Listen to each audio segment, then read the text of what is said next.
Hi, this is Dan Steele at the ASD conference in Dallas on the final day of the International Conference and Exhibition. I've just followed a really nice session with Karl Kapp on gamification, and Karl is here to tell us a few things about that. Thanks for your time. Oh, thank Appreciate you. it. It's going to be a short little interview. Now, you're talking about gamification. Yes. The use of game mechanics for some kind of learning. Why is that interesting? Well, I think gamification is interesting for a couple of reasons. One is because it really is a good way to engage the learner. Mm-hmm. There's lots of elements of games that are highly engaging, so that works really well. And then also, part of gamification is distributed practice. Sometimes we are able to do that over time, so we play games over time, and that is a great way for learning. So I think what happened is gamification and game designers have taken everything we know about creating great learning and turned it into games. So I think there's really a lot that we can learn from game designers and people creating games and add them to our instruction so it's interesting, exciting, and leads to learning outcomes. That was going to be my question about engaging. Interesting, exciting, and leads to outcomes. Okay, great. So gamification is either the creation of a game or just the use of some game mechanics in order to create more engagement and better results. What kind of mechanics are we talking about? So I think I actually divide gamification into two areas. So there's content gamification, which would be using things like story, challenge, freedom to fail. So those where you actually change the design of the instruction to be more game-like itself.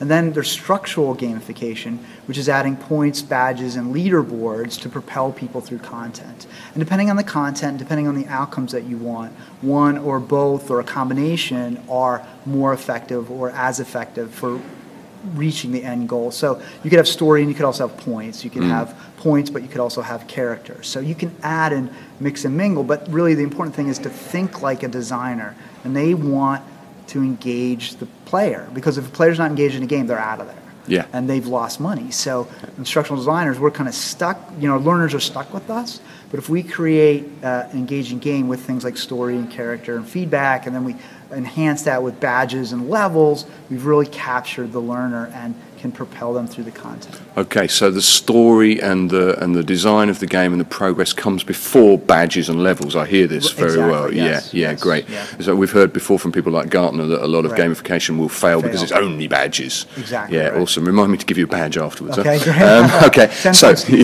so final question, if you don't mind. I think it's a great thing to do. I'm telling people I think it's a great thing to do. Try it out, see what it gives.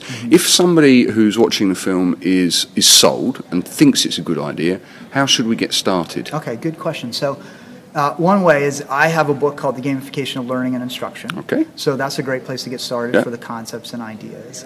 And then there's a book by Jesse Schell called The Art of Game Design, which is a really good read as well from that point. I tell everybody, play games yourself and play them critically, so you're looking for what works, what doesn't work. And then finally, take a small learning element and create a little board game. So thinking about the point structure. And then my iPhone ran out. So sorry, Karl, just the very end of your interview was cut off. Now, we didn't miss a lot. What he did say is create a little game yourself. Think about the basic structure. Think about tying what you put in the game to the actual desired behaviors and outcomes. Now, if you want an example of that from someone who's got a little bit of creativity but isn't an expert in game design, then you can have a look at the blog post I put on the Kluwer blog about experimenting with gamification at the dinner table, getting my kids to eat all of their food without any money and without giving them any bonus points or prizes.